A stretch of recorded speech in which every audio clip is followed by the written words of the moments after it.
ये तुम्हारी मांगी अंगूठी।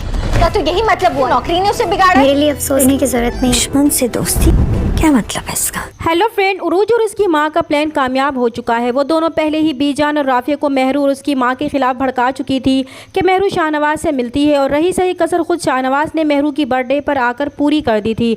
और जब से उरूज ने बीजान और राफिया को ये बताया था कि शाहनवाज ने मेहरू को एक बहुत ही महंगा डायमंड का ब्रेसलेट दिया है जिसे मेहरू ने संभाल कर रखा है, तो राफिया को बहुत गुस्सा आता है। वो गुस्से में भरा मेहरुन्निसा के पास जाएगा और उसे कहेगा कि अव्वल तो इसने शाहनवाज को अपनी बर्थडे पर बुलाया ही क्यों था, और अगर इसके मुताबिक इसने नहीं बुलाया तो फिर इसे शाहनवाज का गिफ्ट लेने की क्या ज़रूरत थी। तब मेहरुन्निसा राफिया को बताने की कोशिश करेगी कि वो गलत समझ रहा है। वो पहले भी बता चुकी है कि इसने शाहनवाज को अपनी बर्थडे पर नहीं बुलाया था, वो गिफ्ट भी इसने शाहनवाज को वापस कर दिया है। लेकिन राफिया के कान तो उरूज पहले ही भर चुकी थी, इसलिए वो मेहरू की बात पर यकीन करने के लिए तैयार नहीं होगा। तो मेहरू को भी बहुत गुस्सा आ जाएगा अगर वो अपनी मंगनी की अंगूठी राफिया के हाथ में देकर कहेगी कि जब इनके रिश्ते में एतबार ही नहीं रहा तो फिर इस रिश्ते का ख़त्म हो जाना ही बेहतर है। और राफिया मेहरू के इस रिएक्ट पर बहुत हैरान होकर घर जाएगा और बीजान से कहेगा कि मेहरू ने मंगनी की अंगूठी इसके मुंह पर मारकर ये रिश्ता ही ख़त्म कर दिया है। तो बीजान को मेहरू की इस जुर्रत पर बहुत गुस्सा आएगा।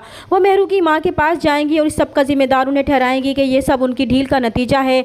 ना ही वो मेहरुन्निसा को जॉब के लिए बाहर भेजती और ना ही वो इतनी खुदसर होती कि बड़ों के फैसलों को रद्द करती।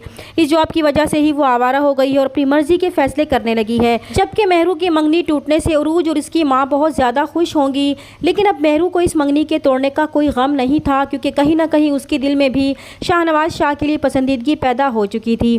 दूसरी तरफ समन शाह हमेशा जिस हल्के की सीट लेती थी, इस बार हुकूमत की तरफ से वो सीट चेंज कर दी जाएगी।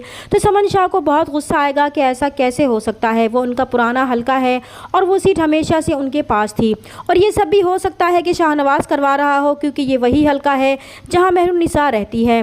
दूसरी तरफ जब मेहरू अपनी बहन को बताती है कि शाहनवाज शाह ने इसके लिए पसंदीदगी का इजहार किया है, ज़रूर इसमें इसकी कोई चाल है, तो इसकी बहन मेहरू को समझाती है कि वो हर बात को नेगेटिव क्यों लेती है।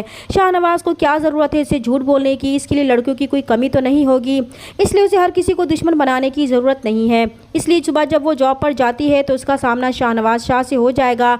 जब शाहनवाज शाह उसे कहेगा कि उसे अफसोस है कि उसकी वजह से उसकी मंगनी टूट गई, तब मेहरू उसे जवाब देगी कि उसके लिए उसे अफसोस करने की ज़रूरत नहीं है, क्योंकि इसके नसीब में शायद यही लिखा था। लेकिन शाहनवाज शाह मेहरू के इस रिएक्ट पर बहुत हैरान होगा कि उसे अपनी मंगनी टूटने का कोई अफसोस नहीं था, लेकिन वो बहुत खुश था कि इसका रास्ता साफ हो चुका है। दूसरी तरफ समन शाह के आदमी जब उसे आकर ये बताते हैं कि आजकल शाहनवाज शाह शानी की बहन मेहरू के साथ अपना ज़्यादातर वक्त गुजारने लगा है, तो समन शाह को बहुत हैरत होगी कि शाहनवाज की इनके दुश्मनों से दोस्ती का क्या मतलब है। इसलिए जब शाहनवाज शाह घर आएगा तो समन शाह उससे पूछेंगे कि आखिर इसके दिमाग में चल क्या रहा है, वो कैसे अपने भाई के दुश्मनों से दोस्तियाँ रख सकता है। तो शाहनवाज शाह उन्हें आसानी से हैंडल करेगा कि जैसा वो सोच रही हैं ऐसा कुछ भी नहीं है। अगर वो चाहती हैं कि इनकी सियासत को नुकसान ना पहुँचे और उनका बेटा भी जेल से बाइज्जत बरी हो जाए, तो बस वो ये बात इस पर छोड़ दें। चैनल पर नए हैं तो प्लीज़ चैनल को सब्सक्राइब कर दें। मिलते हैं नेक्स्ट वीडियो में, तब तक के लिए अल्लाह हाफिज़।